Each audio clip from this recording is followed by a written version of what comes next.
I'm going to talk about the figure of the trickster that I'm sure a lot of you are familiar with in different ways. There's a fantastic book by Lewis Hyde called Trickster Makes Us Human, which is a sort of wide cultural kind of book. He's one of my favourite writers, somebody nodding over there already. It's just the most brilliant book for a kind of overview of the whole thing. What I'm going to talk about is something much more personal. It's about a sense of what happens when your life collides with a kind of a mythic moment, and in my case, it was rather a chronically overlong mythic moment, but I'll explain that in a bit. But it's also about how to use myth, or not to use, to acknowledge how sometimes in one's life we are in the realm of different gods. For me, the Greek and Roman pantheon is very significant because it's been part of our, in terms of European literature, it's been such a part of how we've thought imaginatively. And also, before I just start the talk as planned, I just also wanted to say that one of the people whose work on mythology is extremely good at stating this moment of recognizing which realm we are in, whose temple are we in at any one particular moment, is Martin Shaw, whose work I'm sure a lot of you know. And Martin Shaw. And so that kind of sense of recognizing, even sometimes on a very simple level, like, you know, that when one is thinking about wisdom, it's Minerva, it's the owl at dusk. When one puts the kettle on, we're in the realm of Hestia, the goddess of hospitality, who is a very under-acknowledged goddess, but I think is really important, partly because I think that sacred hospitality is something that, well, I've written about it and I think it's a really important thing. So, that's a very long introduction. This is about meeting the trickster, first on the inside and then on the outside. It's a story about going mad, but don't worry, it's got a happy ending. But what I'm going to do is I'm going to sort of throw you in midstream in the story. It was a year-long episode of manic depression, and this is a moment when it hit. I was crazed with distress, poised on a terrible brink. There was a rupture between what was happening in my mind and what I could say. The days and the nights struck a sinister percussion. In an attempt to feel some kind of control, I tried to chart how mad I felt, and I put a wavy zigzag line in the pages of my diary with a note when I first felt my mind slip. It was November the 11th, and I wrote, "Mercury goes awry." I didn't really know why I wrote it, but I just did. Mercury, the god of writers, surely also the god of manic depression, that most mercurial of illnesses. Mercury was to play a big part in a very strange drama. He flirted with me from the start, the bastard. I heard, while knowing it was not quite real, I heard a voice saying, "Meet me at the crossroads." And that, without question, is the voice of Mercury and his locus. But he is never punctual. He will never wait. Over several days, I felt madder and madder. And then one morning, I'd left my house for a short time, and I could suddenly feel, for an awful moment, the pure panic of an imminent emergency. And then my mind staggered, jolted, and was sundered. The screen of my mind froze. Time ceased to pass. It was one intense present moment. Nothing moved. Nothing could move. I could feel no motion in my psyche. All that usual easy fluency of thoughts streaming into each other, confluent and waterful, were all slung into reverse.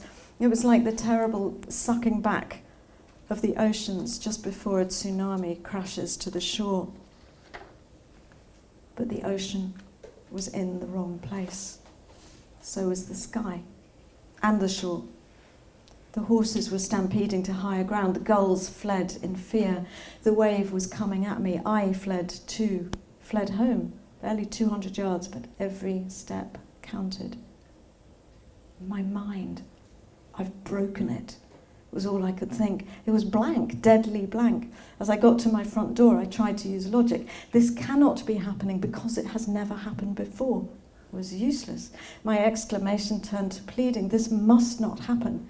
And the last clear thing I remember is being on all fours in my study, my hands hammering the floor, saying aloud to myself over and over again, I am losing my mind. I am losing my mind.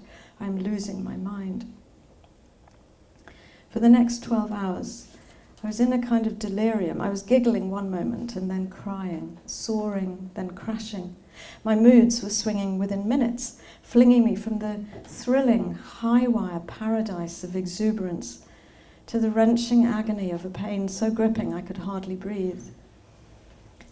It was a Wednesday, as it happens, my maddest Wednesday. Mercury in French, the day of Mercury, indeed. I could see unreal things. I saw blooms, a rose blossomed and bloomed and was blown.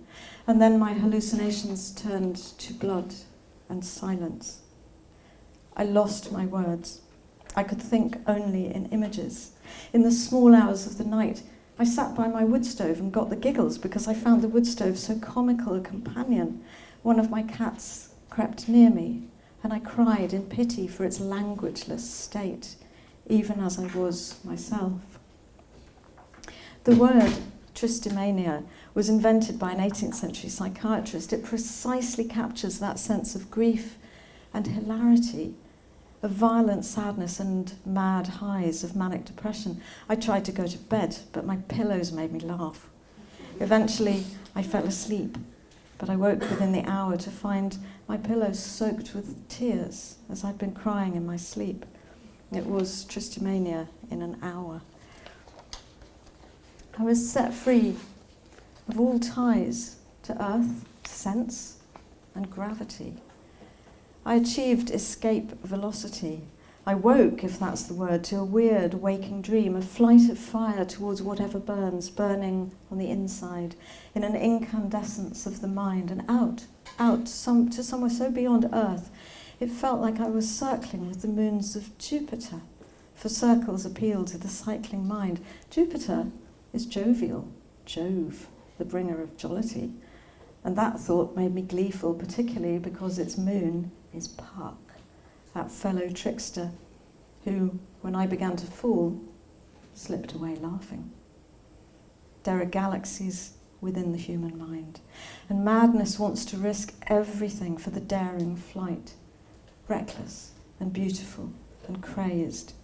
Everyone knows that Icarus fell, but I love him for the fact that he dared to fly. Mania unfurls the invitation to fly too high, too near the sun, which will melt the wax of the mind, and the fall will be terrible. And then I saw my wings. They were of a piece with this mad reverie. They were like a field of stars in a midnight sky. It seemed obvious that I had wings, because we all do, the wings of the mind. The previous time I'd had an episode of hypermania, I'd spent a lot of time with one particular friend. I always knew he was an angel, but I had suddenly seen his wings, and they were white, plump, pillowy, deep with downy feathers, as pure and healing as sleep. How real did I think they were, these wings? They were true but not actual, not literally palpably present, but still a profound truth of the mind. Wings, flight, is the domain of Mercury, the winged messenger. And as with all messengers, speed is of the essence. In mania, the mind dances faster than usual. Thoughts are quicker, speech is quicker. Money is spent more quickly. People in mania can also feel impatient with others simply because other people seem to be moving too slowly. Mania also feels like an increase of quickness, of aliveness or vitality, which is bought at the price of an increase of deadness in depression later. People in mania, psychologists say, people in mania often don't write about it and can't remember it until they're in that state again. And I'm not surprised, because when your mind is in flight, you don't leave tracks on the ground. So there are no prints, neither footprints nor printed letters on the page. But I felt fiercely that I had to take notes during this madness, that I had to mark the tracks of its passage. I've trained myself to jot down notes wherever I am, in the dark, while walking, while driving, which is not terribly good, while climbing, half asleep, underwater, in deserts and in icescapes. This was just another form of difficult terrain, and I lent on my habit and training. In the time of Plato and Socrates, the gods were thought to communicate with poets and priests through inspired madness and enthusiasm. The passion of the god within, entheos, enthusiasm. It's one of my favourite words, that, and for that reason, that enthusiasm, which in history has sometimes had a really bad press, it is actually the god within. Oscar Wilde referred to the old fancy, which made the poet's art an enthusiasm, a form of divine possession. Shakespeare understood manic depression. He caught its exact signature over and over again. We know it's common for writers to have manic depression. We also know manic depression makes the mind into a theatre asking for an audience. The best description of mania I have ever read is by Shakespeare, when he writes of being frantic mad with ever more unrest. Shakespeare's character Mercutio has the speed, the soaring poetry, and the sudden self-destructive surges of feeling which are typical of manic depression. Mercutio is named, of course, for Mercury, the tricky, tricky bastard who was playing tiddlywinks with my sanity. Mercury intoxicated me and intrigues me. He seems to personify with incredible precision the features and character of this condition. In psychiatric terms, it's the brain's chemical messengers which go awry.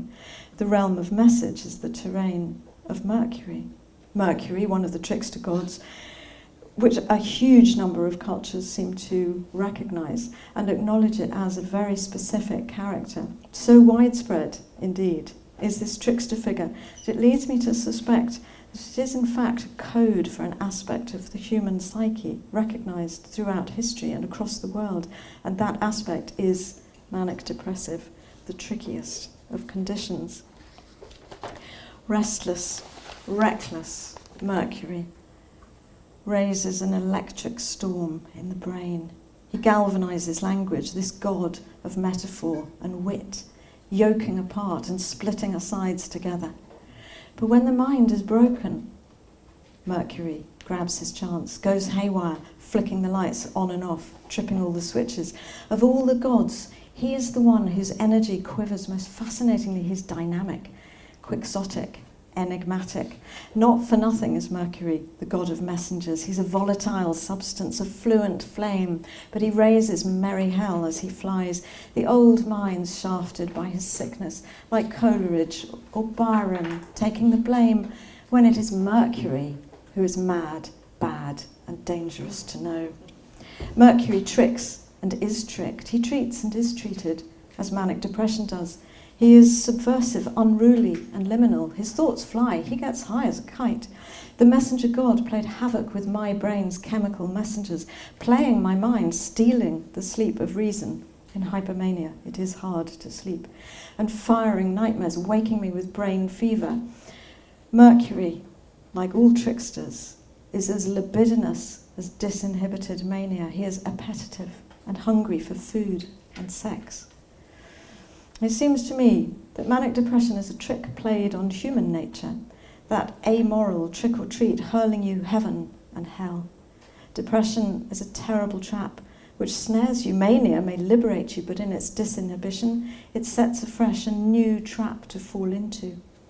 Trickster is speedy, as one is speedy in mania, driving too fast, talking too fast. Trickster strongly associated with luck, both good and bad. Gambling in all senses. He's a dicey, opportunistic character. And I was going to have to cut a deal with him. On the first and maddest night of this episode, Mercury had really got the upper hand and had recklessly sent me mad. I had begged not to be sent incurably mad. He looked hell-bent on ignoring my plea, so I pinioned him to the ground with drugs. I took antipsychotics and mood stabilizers. I was caught between the wisdom of sanity and the beguiling compulsion of madness. The pills I was taking said that they correct the functioning of the neurotransmitters. Take that, Mercury. But he prowled, only half corrected, through my nights and days. I was bargaining hard with him. Give me metaphor, and I'll let you run wild in my mind. But if you continue to make me lose my mind, and your job in myth was to find Psyche, not lose her, I will drag you down to earth with drugs. So behave a bit better, Mercury, just a bit, or be damned with drugs. For I have to find a softer landing back to Plinlimmon, Powys, happiest county in Britain, by the way, of which I am not a shining example. Then Mercury offered truce terms to psychiatry in terms. Now he was plea bargaining. Keep the doses low, and I'll give you poems. Deal. It was a game of forfeit, played for poems. I don't usually write poetry, and I never write in the dark. But in this fragile peace accord, I wrote poems over the course of 3 weeks in January, in the rift of time between the hours of 3 in the morning when I woke and the first light at 8 o'clock, and the stirrings of the ordinary sounds of the traffic of life in my little town as the first car drives past. It was in the twilight, the two-light of dawn, that I was most touched by the wings of Mercury. And this is where I want to talk about Mercury as part of the world of twilight, the access that we all have access to twice a day. So really what I want to say is you don't have to go mad to... and please do your best not to. It's not a good idea, honestly. The realm of Mercury as the trickster at twilight is our opening twice a day. Like all tricksters, he's associated with this double hour, the both and, the neither nor. The trickster outside us, with us all, in the meaning of twilight. At twilight, at the waking edge of night, a crescent otter surfaces, looping up from its dive. Night chases day like one otter chasing another. A pine marten races quick silver through nearby woods. On the edge of sight, a barn owl slips between the trees. This is the difficult, bewildering light. A light which makes visual puns. So a tree stump with its black fingers of roots looks like a badger. Twilight plays tricks, foxing sight. The eye struggles to see. It tries harder than it does in the easy light of day. So the other senses grow, crescent, with the twilight and the moon. The body stills itself to feel more. It quiets itself to hear more. Listen is an anagram of silent. If there is a dawn chorus in spring, there should be a dusk chorus in autumn, a westward flow of quiet, a hesperus whisper rolling slowly around the world, punctuated perhaps by owl hoots at owl light, which is one term for twilight. Other terms include crow time, crow obviously associated with Mercury and the trickster's crow time, as the crows roosted, and cock shut, and the gloaming. There is only one word for twilight, which I really hate. It's the word crepuscular, which is a kind of exoskeletal word. It's one of the very few words in the English language which to my ear is not onomatopoeic, although I did actually have a conversation with a friend of mine. We were talking about how almost all words are onomatopoeic. Could we think of a word that wasn't? And he thought for a while, and then he said, audio. Absolutely correct. Anyway, that's a real byway. I hear the badger first, grunting and shoving stones aside, and then I see him touched by two light, day streaked and night stroked. The badger, a piano keyboard, playing a twilight sonata in a minor key for the maligned creatures of twilight, the badgers themselves, the wolf, the hare, the owl, and the bat. The trees grip the earth with their knuckles, fingering the black soil. Darkness doesn't fall, it rises from the roots. If you're indoors looking out, yes, twilight falls in a cadence of sunfall, while the autumn, the fall season, is the year's twilight. Accidents, a nasty fall, happen more often at this hour, and luck, too, how fate befalls. Twilight resists duality. It doesn't say lucky or unlucky. It says both chance and mischance in the hour which is neither night nor day. The sky holds a last little handful of light in its west left hand. It is a west side story. Twilight is the between light after sunset and before night, when sunlight is still present in the sky, reflected even after the sun has gone. Twilight is an enigmatic reflection. Something is in the air, electric and ambiguous. Certainty is bewildered. It is the tricky hour. Only 1 hour in 12 is a twilight hour, dusk or dawn, and twilight is the trickster, the joker in the pack of hours, as Hermes is the trickster of the 12 Olympians, the least of them in the pantheon of proper gods. Something shifts its weight from one foot to the other. Trickster is abroad. Duels are fought. Messengers are heard or shot. Traps are set. Poems are hunted. It's the hour of reversals. The landlord robs us all day, we'll rob him all night, was the twilight vow of poachers. Everything which rises with the sun must fall with it, but everything forced to fall will rise in fury first. By twilight, historically, preparations were making for smuggling and owling the illegal export of wool. Normal laws of daylight could not apply. Teenagers belong to the twilight, their body clocks urging them out in the hour of lewd youths running amok in riots and obscenity, a nocturnal beastly roaming about, according to a 17th century Parisian. The youngest god of Hinduism, the child Krishna, whose skin is the dark blue of the sky at dusk, goes thieving at twilight and dawn, stealing milk and butter, upsetting the middle-aged householders. He's a mischievous, naughty, mercurial divinity. He's the trickster in the Hindu pantheon. Twilight upsets the day. It subverts its settled order. The establishment middle C of daytime rises to an F sharp at dusk. The eerie augmented fourth, the tense, alluring, weird interval, which is called famously the devil's interval, used in Wagner's Twilight of the Gods, also used for the lewd youths in their beastly roaming about in the opening of West Side Story.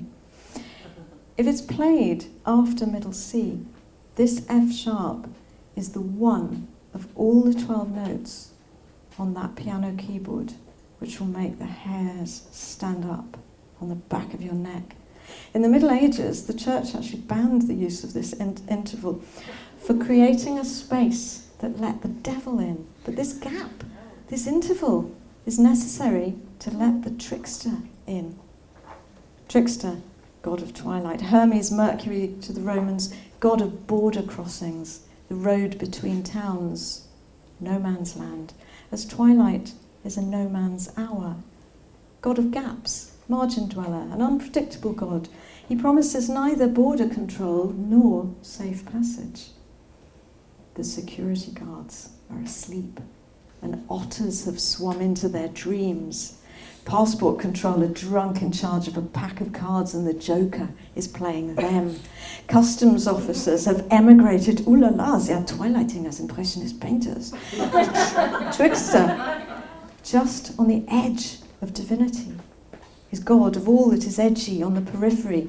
And for humans, our peripheral vision is actually better in twilight than in the daylight. This is both literally and metaphorically true. Trickster, reliably unreliable. He's a fiddler. He'll fiddle you. Mercury plays Paganini when Jupiter plays Purcell. Freddie Mercury invites the trickster Scaramouche to do the fandango. Trickster riffs in extemporized brilliance through your cadenza and then throws a wolf note to trip you up. He deals in luck, but he never pays his debts. Trickster will swipe your wages and then give you a windfall. Will-o'-the-wisp will light a lantern so that you can find your way by twilight, and then, in a sudden gust of wind, he'll snuff it out. Trickster is neither good nor bad, but monotheism's thinking makes him so. Monotheism calls him devilish and expels him into the pitch-black night, tarred and feathered, with crow and raven, Mercury's bird, both tricksters. The English language refers so unkindly to an unkindness of ravens and to a murder of crows, as our society murders the creatures of the twilight, who all have something of Mercury about them. The mercurial or harebrained hare.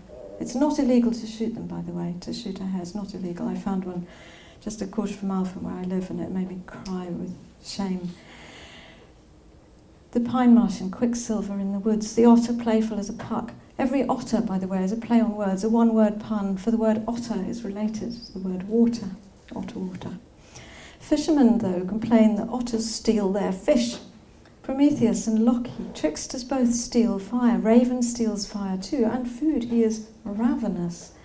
Trickster is a thief, the fly-by-night, fence-breaker, latch-lifter, lock-picker, light-footed, with feathers at his ankles, light-fingered. At twilight, Loki is abroad. Look to your picked pocket, my friend. It happens in the interval. The tenor is now a plucked note, and now a plucked note. The pizzicato fingers in the glissando of your smooth wallet. But he's a generous thief. He'll give as much as he takes in the coin of wit, luck, and jokes. If Trickster is one part of the body, it's the funny bone. But the trickster is never only one thing. He's also the ankle, the wrist, the hip, and the knuckle, all the joints of the body. Articulus in Latin is a joint in the body, and a joint, a turning point in time. Twilight and dawn are the ankles and wrists articulating the body of the day. It is all an articulate pun. Trickster loves puns and all articulation. He articulates Mercury, messenger of the gods, god of words, and all these words link, of course, to art and artist. The articulate trickster in the pantheon of proper jobs. Every day at twilight, it's always my lowest hour, my strangest hour, and I feel I lose my way. My path through the day often seems clear until dusk, and then I stumble, I feel lost. I need a cairn to show me the path. Hermes means he of the stone heap, the cairns of rocks by which a hidden path is revealed. He's god of the lost, of the hidden, or the missing. In myth, Hermes finds Persephone lost in the underworld so that the golden harvests can once more fill the cornfields.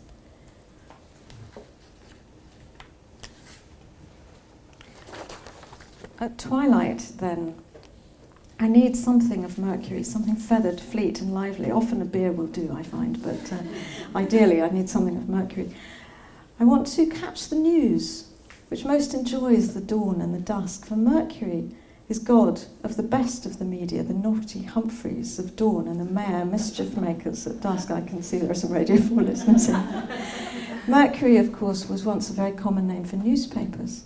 In myth, Odin sent his trickster ravens out at dawn to return to him at dusk to report the news. One called mind, the other reflection. Twilight is a state of mind. For some, it's the hour of whispered vespers or hesitant trysts. For others, the hour of the quiet swindle, the twilight robbery of the conman. Twilight's uncertainty gives us pause, perhaps, to doubt our own certainties, to trespass across our own borders. The psyche flits silent between trees, a feather for your thoughts. I am owling the night.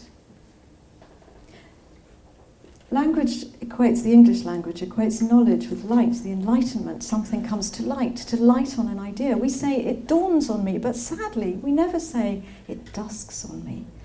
Logos sets its ratios with the rational sun, but in its setting mythos rises, cannier than we can ken at noon. Twilight, too light, rhymes within, for the psyche is a twice-dweller.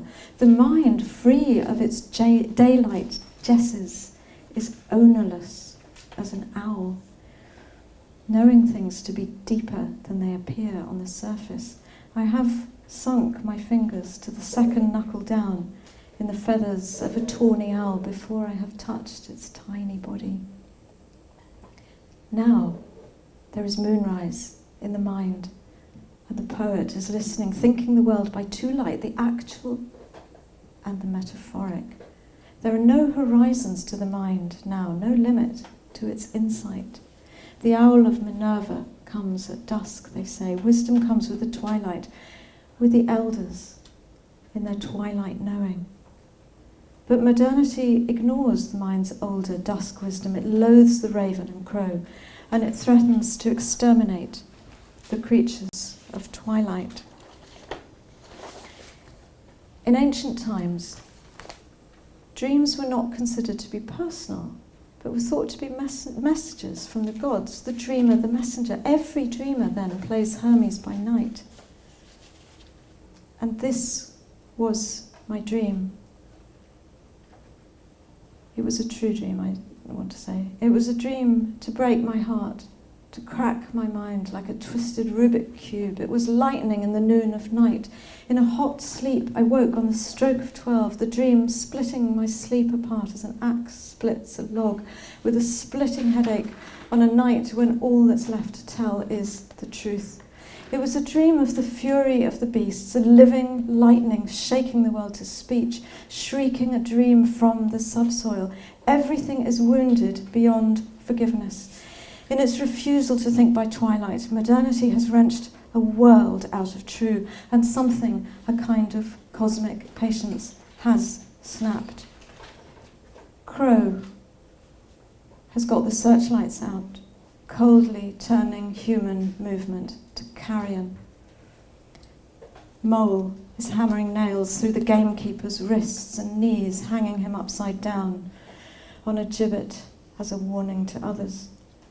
Bat scribbles cartoons on his face. There was a loophole in my night, and the wolf leapt in, cracking a mobile phone in her knuckle bones and radio tracking a herd of men and women to coordinate our fleeings. Hare has raced the pilots to the planes and won. He's picked up the knack of the opposable digit and is flying drones against us. Harebrained no longer, he's calculating now, piloting the sun into cornfields to strafe them with fire. The quicksilver pine marten is laying exquisite traps of Mercury to poison us with our own trick. Badger, perhaps angrier than any, has taken the spade from every garden shed and sharpened the edge to silver and is digging upwards, slicing up into our ankles like you'd strike at a hated root wad of brambles. And as he does so, he strikes sparks off the flints in my ankle bones as I sleep. We kill the badger and libel the wolf. We speak evil of the owl-lead and turn the Flittermouse to comics. We hate them, the Twilight ones, and now their loathing comes back at us, implacable. Bruised by my dream and my ankles screaming, I say, but I'm on your side. I've been on your side all my life. I'm part of the resistance. Then this is the message, came the terse, furious reply. I was jolted awake by an electricity of mind, cattle-prodded, flung, still dreaming, into a kind of wakefulness, a twilight state of mind. I lay unable to sleep, unable to wake, dream-wrecked till 3. And Otter? What of him? He is there, in the potent penumbra, half waking, playing the uncertain edges, punning shore and unshore, half on land, half on water, otter of the dawn and dusk, now half sleeping. He is lying on his back, wrapped in kelp, and dreaming our better dreams. Thank you.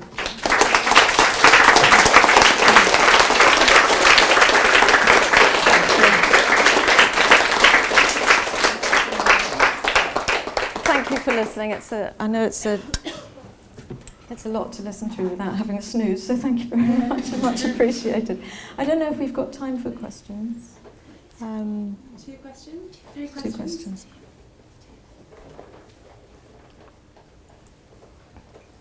Well, no questions, so we can have a tea break. Yes. It felt, I'm not a writer, and I'm not usually at literary events, so it felt quite a lot of attention span.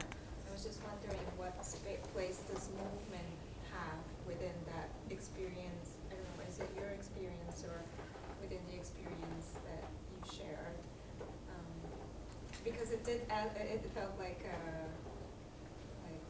you said that it was greedy for an audience.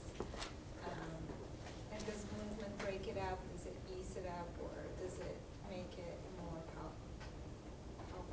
I think one of the things that a lot of people find in either mania or the kind of manic stages of manic depression is a real need to expend energy, because it's got a lot to do with kind of expending anything, expending words, expending attention, expending kind of thoughts, dreams, money, and that sense of just wanting to kind of spend what you have to kind of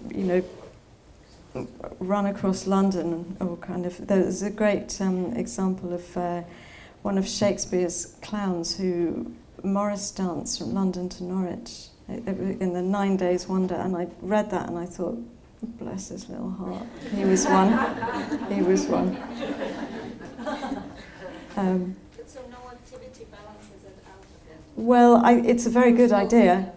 It's a very good idea to do it, yes. And it is something I try to do, because I go running most days, and it was important. One of the troubles for me was that it happened to be an extremely cold winter, and everywhere was so icy. It was quite difficult to even walk anyway. But yes, it's a very good point. Yes. I loved it. I loved listening to it, and I loved the connection after connection of both invigorating and also relentless. And I just wondered what you would say about your writing process. Did all that come at once, or how does that? What would you say about it? When I was writing about that episode of manic depression, I wrote that for me fairly fast, because my editor basically said to me he would be really interested. I didn't plan to write about it. My editor said he thought it would be really interesting, and he said make it short, write it fast. And it was really good advice. So that was very fast. The second part, when I was talking about Twilight, that took me several weeks to write that, and it was much more a kind of sense of because it was more my usual way of writing, which is I do a lot of research, a lot of thinking. I write very slowly. I always write by hand, and usually in pencil, because it just feels more more changeable, and also kind of somehow less imposing on the world. It's more of a question, and then you can follow your own quest more if it's the kind of the tentative way of writing in pencil. And then for me also I can see much more clearly into words if I'm actually drawing them, as it were. That because each word has its own landscape and its own biography. And I love them. I just love the little darlings. So it's kind of, and when you've got it and it's in pencil and it's soft, and because I don't write particularly fast, and you notice more when you go slowly. Thank you. Have we got time for? Yeah. Jay, it's a while since that was written, isn't it? No, actually, well, it depends what you call a while. I mean, Okay. in my My question was going to be, because I thought it was around the time of Wild that you wrote that. no, years later. Okay. No, I wrote Wild between 2000 and 2007. I wrote both of those pieces in 2014. Okay. So, yeah. And my question was, has your take, from a mythic imagination point of view, have things shifted for you in terms of the messages, as it were, that you're getting from the land and from all of that? Because it seems to me that things have changed an awful lot in the last few years. In the world. Yeah. Yeah. It's an interesting question for me. Do you want me to answer that personally? Yes. Okay. Because, well, I suppose for me personally is that I feel very torn between, on the one hand, wanting to dwell and write much more in the kind of mythic world, to write more poetry, to look at those things of resonance, significance, meaning, and on the other hand, I also feel, as I think many, many writers do, that sort of mantle of responsibility to address very directly the kind of the cruelty, the lies, the obscenities of this age. And so, in fact, what I've done is I've written in the last year some of the most political things I have ever written, which got me into enormous trouble with the alt-right. So you're doing something right. when you upset Breitbart and Spiked, you've done something right. But I've also been writing completely on the other end, a book which has allowed me to go far deeper into that, the other world, really, the other world of myth and metaphor. There is another question.